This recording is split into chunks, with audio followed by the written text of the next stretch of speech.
Kalau kita nggak bisa ngebagikan yang positif, minimal jangan ngebagikan yang negatif.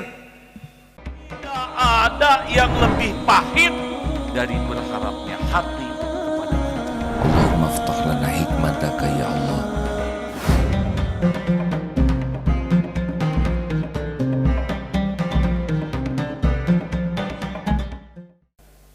Jangan terlalu sering baca berita yang kita tidak dapat ilmu, tidak dapat pengalaman, dan tidak jadi solusi ya. Karena kalau udah dibaca satu, buka lagi, tanpa terasa setengah jam waktu habis, betul? Kalau Quran susah sekali satu halaman juga ya. Kenapa semua berita kita baca? Tentu ada yang harus kita baca kalau itu berkaitan dengan kewajiban dan tanggung jawab kita. Tetapi tidak harus segala urusan kita tahu. Tidak harus segala urusan. Hari ini saya ingin menambahkan, ayolah kita bersedekah tiap waktu, yaitu dengan sedekah energi positif. Jadi niatkan, saya ingin terus menularkan semangat, menularkan hal yang baik, menularkan senyuman, menularkan kata-kata yang bagus. Pokoknya kita kalau uang terbatas, energi positif kita sebarkan. Jadi suasana tuh jadi enak, benar? Dan jangan ngebawa-bawa energi negatif. Tidak harus semua berita sedih, berita duka, berita yang nyesek kita ceritakan. Kalau tidak ada manfaatnya buat apa?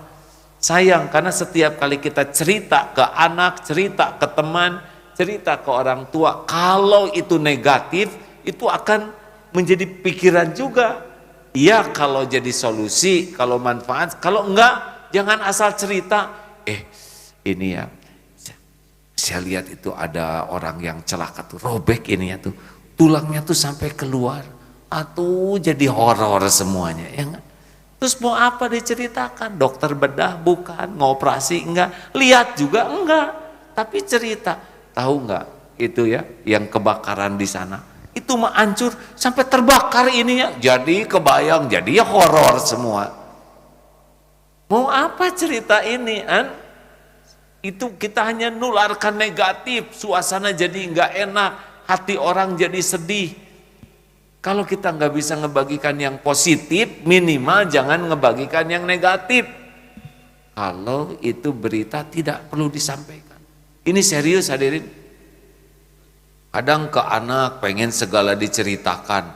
Udah anak usianya lebih muda, pengalamannya lebih sedikit, wawasannya lebih terbatas, kemudian tingkat imannya juga belum, dicurhatin masalah orang tua, atau stres anak teh hadirin.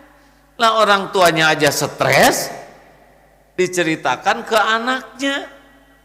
Anak-anak ya, capek bapak teh ya, cari uang teh susah, atau anak teh beki ngayak-yak.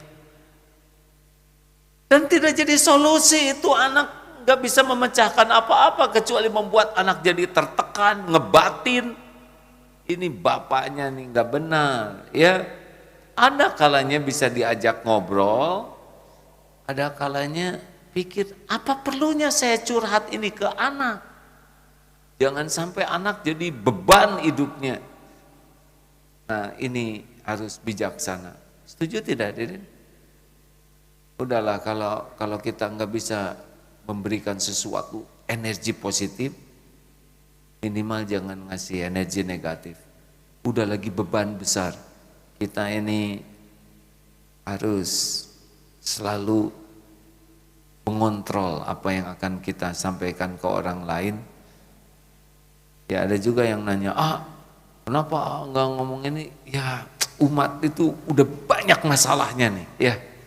Udah banyak, udah masalah COVID, udah masalah ekonomi, udah banyak masalah. Kalau saya ceramah nambah masalah lagi atau gimana ya? Tapi itu ada yang bagian, ya udah bagian kapling masing-masing lah. Saya bagian gini aja, nenangin. Dan nggak harus semuanya sejenis. Di dalam membangun negeri ini kompleks sekali masalahnya ya, tidak seperti membalikan tangan. Kalau kita tidak bisa memindahkan drum karena kita enggak kuat, kita kemampuannya begini, sedang itu masalahnya drum misalkan, patah nih tangan kita. Ukur diri dengan bijaksana, tempatkan diri dengan baik, yang penting kita bagian dari solusi, bukan bagian dari masalah. Itu sih kalau ingin saya sih, hidup saya sisanya begini.